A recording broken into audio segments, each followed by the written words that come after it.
Hello, Devils and Demon Slayers. My name is TB's Guy, and I'm gonna be away at a convention this weekend, which is like the first time I've been invited to a convention, so that's exciting, but it means I'm not gonna be able to make videos over the weekend, and YouTube doesn't like it when a YouTuber doesn't upload videos on a regular schedule, and it tends to punish us by tanking the views on some of our other videos once we start uploading again. So in the interest of providing something rather than nothing and making the YouTube algorithm get slightly less angry at me, I had to think about what kind of content I could make that would be useful in the long term. And I have been thinking a lot about Diablo recently, partly because of the whole, kerfuffle with the mobile game and stuff like that, but also just Diablo as a franchise and how it has changed over the years.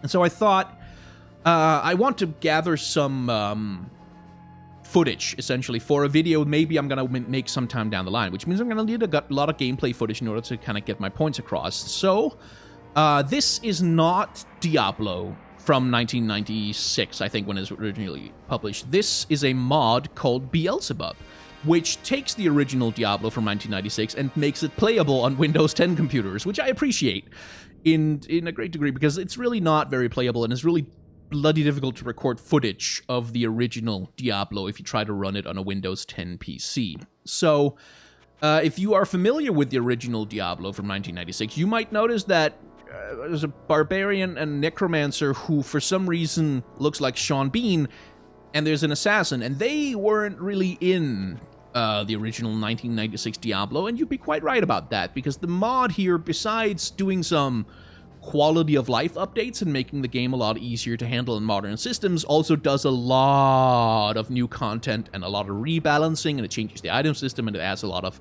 quality of life features and God knows what else. So it's not completely the original experience of Diablo, but it's close enough for our purposes. So let's just make a warrior, because he's the character class who's easiest to work with, and head into it. Original Diablo will have looked something like this, like you'd be that zoomed in, and one of the quality of light changes in this mod is I can zoom out, which is lovely. This is how the original Diablo starts. You make a character and you're dumped outside this random house. Now, in the original Diablo, most of the lore was stuck in the manual. Like, you could get some information by talking to the various characters in the world and stuff like that.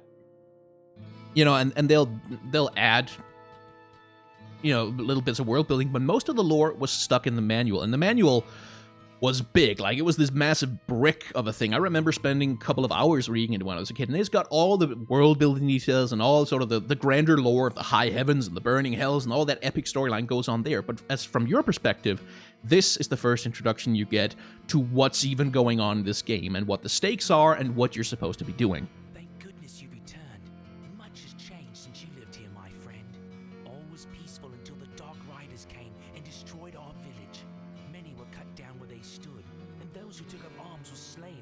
Dragged away to become slaves, or worse. The church at the edge of town has been desecrated and is being used for dark rituals. The screams that echo in the night are inhuman, but some of our townsfolk may yet survive. Follow the path that lies between my tavern and the blacksmith's shop to find the church and save who you can. Perhaps I can tell you more if we speak again. Good luck. That's it. That's all you get. Now, you can go around town, and you can talk to the various people, and they will tell you stuff about each other. The various townspeople will gossip about each other. They'll talk. You can talk to them about your quests and stuff, but you really don't get much of anything. You get very little to go on. It's just go to the church and save who you can. What ails you, my friend? And the thing about Diablo, and I'm just gonna buy a couple of potions. I'm gonna need them. You start with 100 gold to buy potions. You start with this. Absolutely nothing. Like, none of the characters start with anything like useful equipment. That's par for the course. But my point in saying this is you start weak. You are weak early on in the game. And if you go just even a little bit too fast through the areas, if you go down to level 2 of the dungeon, before you have cleared level 1 out completely, there's a decent chance you're going to die. If you go to level 3, you're definitely going to die. And if you rush your way to level 4, if you're a new player, you're dead where you stand. Anyway, you go to the church and you find this guy. The Archbishop Lazarus. He led us down here to find the lost prince. The bastard led us into a trap. Now everyone is dead, killed by a demon he called the Butcher. Avenge us! Find this Butcher and slay him, so that our souls may finally rest. Your death will be avenged. You go to the church, you find this guy. At least on your first playthrough, you will. The sanctity of this place has been fouled. And you go into the church.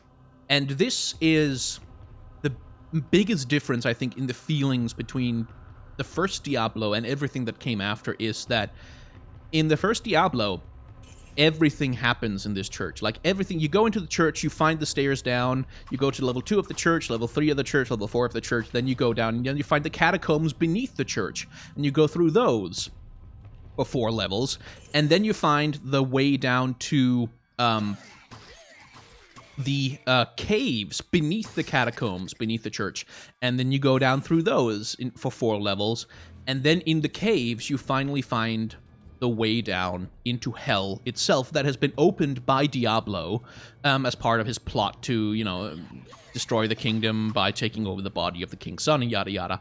Most of this you never find out about. As you start out, this is just it. You go through this labyrinthine, randomly generated, well, mostly randomly generated. There's a few patterns of rooms you can run into. Very roguelike feeling about it, and you are alone, and you have no idea what's going on. There's lots of monsters down here, and just listen to the audio for a while.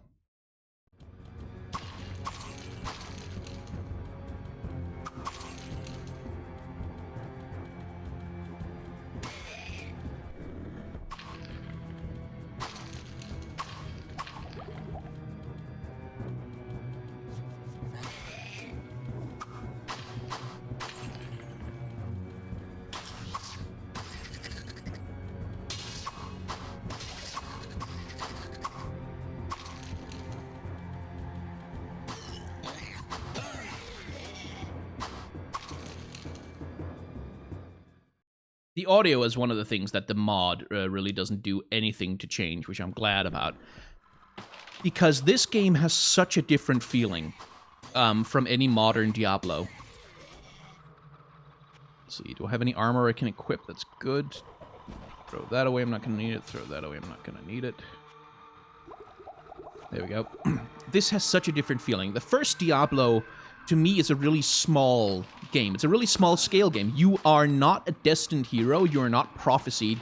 You are one among dozens and dozens of mercenaries who've been traveling through the town of Tristram ever since the king went mad and killed people, and the king died, and like it was a whole tragedy because of Diablo's corrupting influence over a bishop, who then spread that corrupting influence to the rest of the kingdom, yada, yada, yada. Bad stuff happened, and Tristram's church became infested with monsters. The monsters then attracted various mercenaries and adventurers and sorcerers from across the world who would show up hoping to find treasure or learn something, and they would all go into the catacombs and they would all get torn apart and die.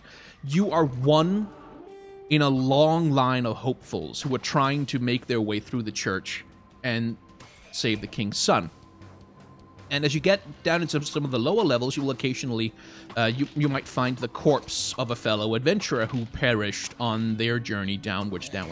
So you're not special. You're not fated or important in any particular way. You're not prophesied. You don't really matter as a character very much. And the place you go to, like I said, it's just the church. Like, it's literally, you just go down 4 levels, and then 4 levels, and then 4 levels. You don't travel to another region of a big, sprawling, expanded world. You don't go to exotic locales. You don't chase evil across the world, and you don't fight at the very gates of the high heavens to keep, the prime evils from taking over the universe. You're just a guy trying to make his way through, or her way, in case of the rogue, through this dark, claustrophobic, winding labyrinth of madness, picking up whatever chests, whatever equipment, whatever treasure you find down there has only one purpose, and that is to help you survive. And it is kind of brutal and unforgiving. Not to say that it's a super difficult game by any means. Like, once you understand the systems, once you understand how to manipulate enemies and stuff like that, it becomes pretty manageable. But the game is also not afraid to just occasionally throw mobs at you that you will get completely murdered by. utterly murdered, and they are like way above the level that you could be expected to be when you're at that point in the game, and it can actually be really frustrating and really unwelcoming and kind of unpleasant in some ways to play this game, because it is rather hostile to the player. And there's also in terms of character customization, there's really not a lot.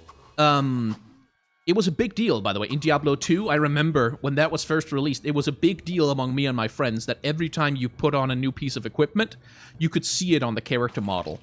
Like, that was the state of gaming back then, is that kind of thing was actually kind of a big deal. Because that doesn't really happen in this game. When you pick up a certain level of armor, you will gain... your character model will look different, and then when you pick up a certain level of armor above that, then your character model will look different one more time. And you can change, so, like, if you're wearing a shield, then it'll show up. If you're not wearing a shield, then it won't show up. And stuff like that. But beyond that, character customization, when we're talking about stuff like skills and abilities, I'm playing as the warrior right now, and he has one skill exactly, and that is the repair skill. Which means that if something is low on durability, I can use my repair skill to repair it, bring it back up to proper durability. And in the mod, it's been changed, but in the original game, using the repair skill would permanently decrease the durability of whatever item you use the repair skill on, because what you're supposed to do is go back up to town and have the blacksmith do it, so he can do a proper job, and your repairs in the dungeon are meant to be these little half measures, like this, oh shit, I just need this thing to work again and not be broken anymore. I guess I'll patch it together with whatever I can, even if it's gonna ruin the thing long term. And that was very much the ethos here.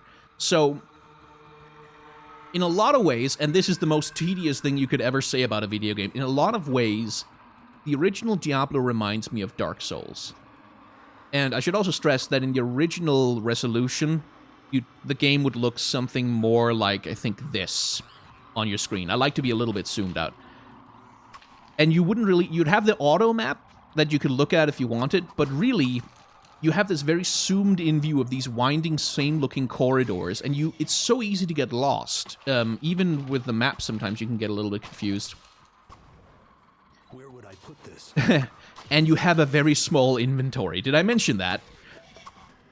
Items that you pick up take up a ton of space. As indeed you can see here, like, it's got like 3, 4, 5, 6 things that I've picked up, and I am already completely out of space in my inventory, and I have to go back up to town, having barely explored the first level yet. And that's another one of the ways in which the first Diablo is really not conducive to the players. Like, it's really not friendly to the players. It doesn't explain a lot of its lore to you unless you go and seek it out in the manual.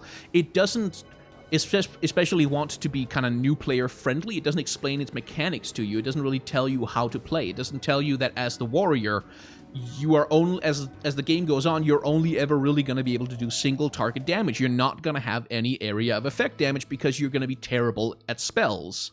Because the warrior has a really low cap on his magic stat. He can't learn a lot of spells, he can't learn a lot of abilities, and so you're always going to be doing single damage, which means as the warrior, you have to find ways to duel the enemy. You have to find ways to separate them out and fight them in as small a group as possible at all times. Which is really difficult to do, actually. Let's see.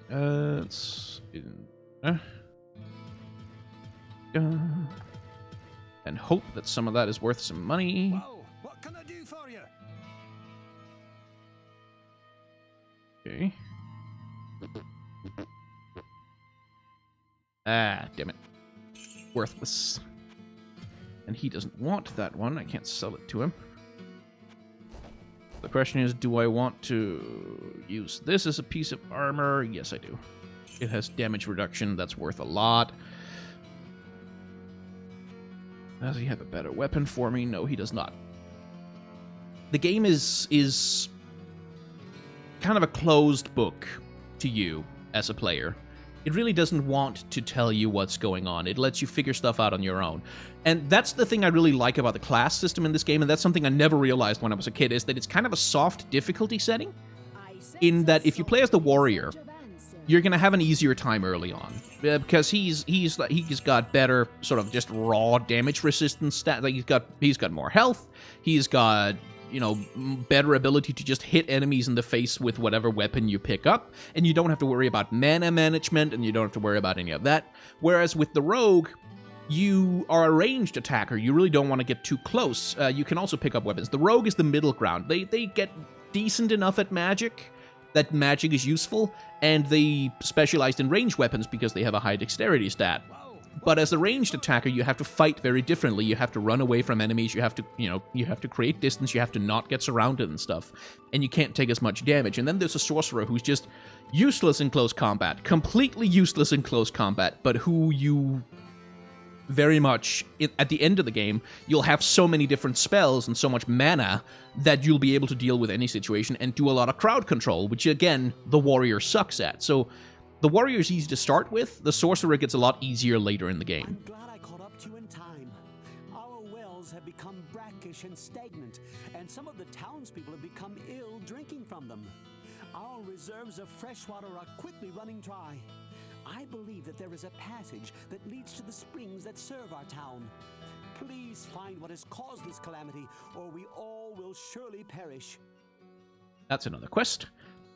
And by the way, in the original game, no quest markers over anyone's heads. Like, you don't know that one of the townsfolk has a quest for you. You have to go and talk to them and find out from them that that's happening.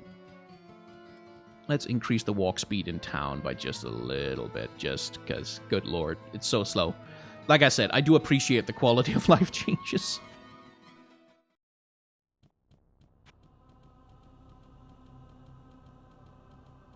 And yeah, so let's talk about Diablo 2. We already brought it up a little bit earlier, but Diablo 2 was a very different beast from Diablo 1 when it was first released, because in Diablo 2, or rather, let's focus on the spells part that I talked about with the sorcerer.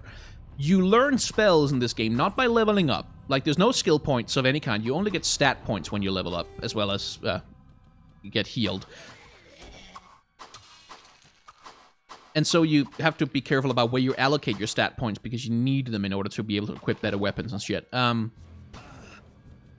There's no skill points. You don't get any special abilities as you level up. I got bugger all because I haven't learned any spells. Spells can only be learned from spell books, and spell books can be found traveling through the dungeons.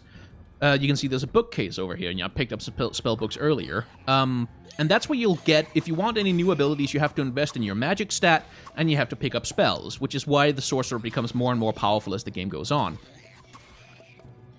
And that's the only way to gain any abilities. Like, most warriors, when you play through, like, you're gonna maybe have a healing spell by the end of the game, maybe like a firebolt and some stuff. Maybe like some people, like the power gamers, will pick up a hell of a lot of items that just boost their magic stat all to hell so that they can actually become useful as magic casters. But that's the high-level game. I'm talking about the kind of game you would play if you were a 10-year-old back in 1996. I don't think I was 10 at that point. I must have been 8 or something like that.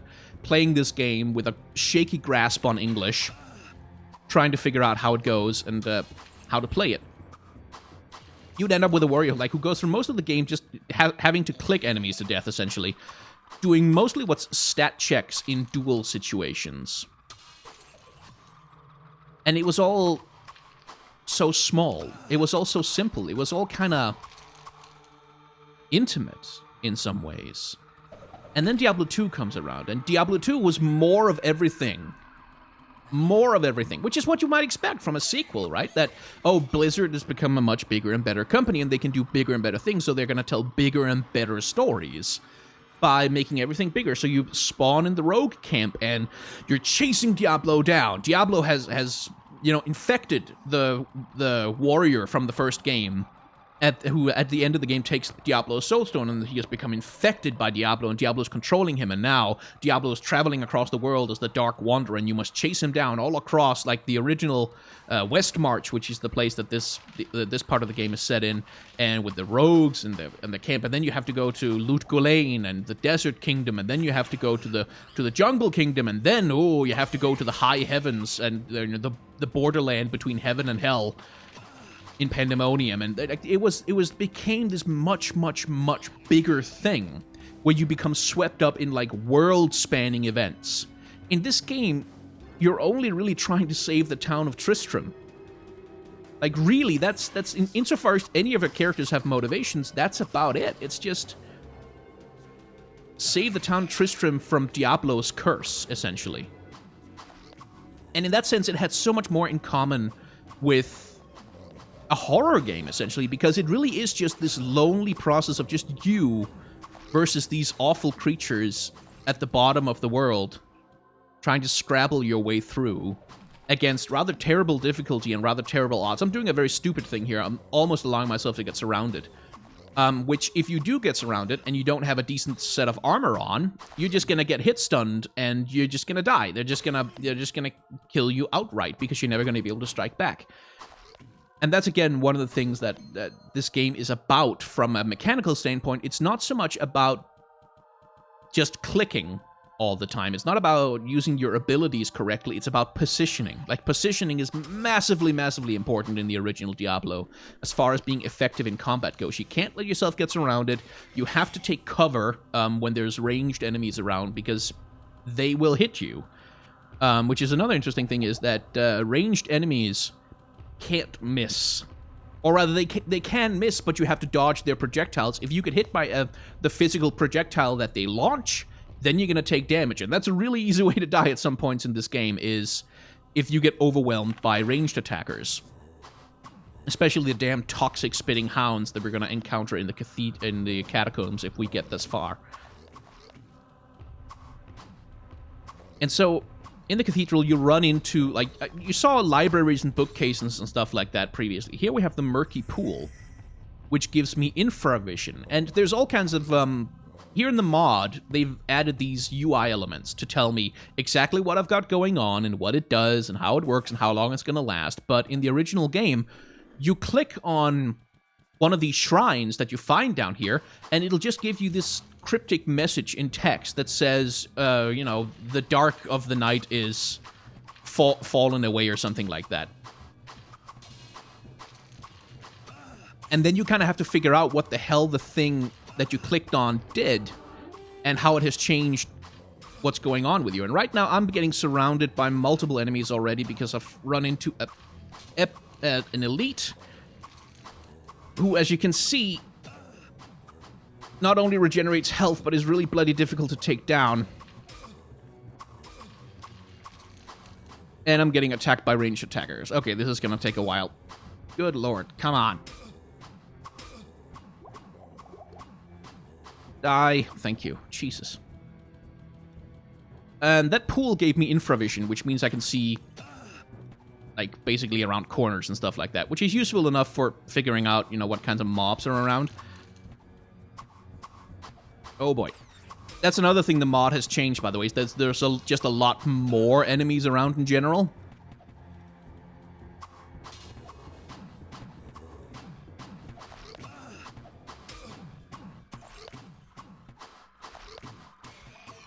Ah, fuck, another elite. Damn it. Fortunately, he's an enemy type that runs away anytime they see something getting killed near them. A coward enemy, essentially. He's one of the Fallen, which you'll remember from Diablo 2. Yeah, just die, please, Bladeskin. I've run into that guy before, actually. I think he's one of the static mobs, rather than a randomly generated one. Okay, I can't carry anything, so what do I do about that? Inventory management, yay. There we go. It's hostile, this game. It is not friendly to the player at all, and as you can see, I don't have a town portal of any kind, so I have to wander my way back to town.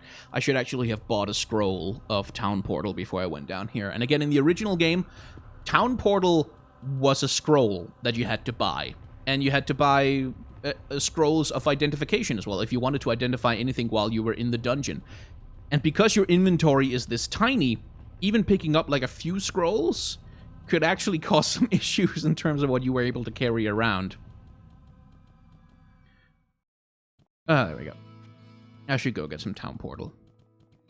So, Diablo 2. comes around. I think that was what I was trying to talk about, and then I interrupted myself multiple times. Diablo 2 comes around, and it's bigger. Everything's bigger. You're traveling all across the world. You're fighting in the high heavens and the burning hells, and you know, there's prophecies, and there's all kinds of story shit going on. And it was all so very big. All of a sudden. And it lost this intimacy, this darkness. And something else shifted as well, and something that became really, really clear as we head into Diablo 3, which was that the game became what my friend called Gothic Cookie Clicker.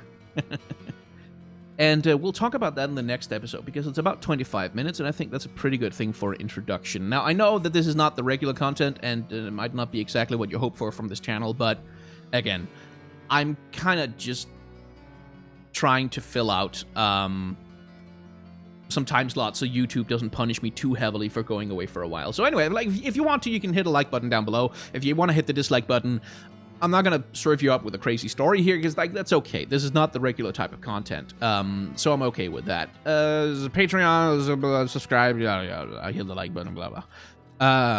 And thank you very much for watching. I like I said, I want to use this video, this little series of videos as an opportunity to gather some footage for maybe a video essay about Diablo eventually, and also just to talk through my feelings about this game series, because it's a game series that's really been formative to me. It's mattered a lot, but I'll stop talking for now, and I'll see you back in the next episode. Thanks for watching.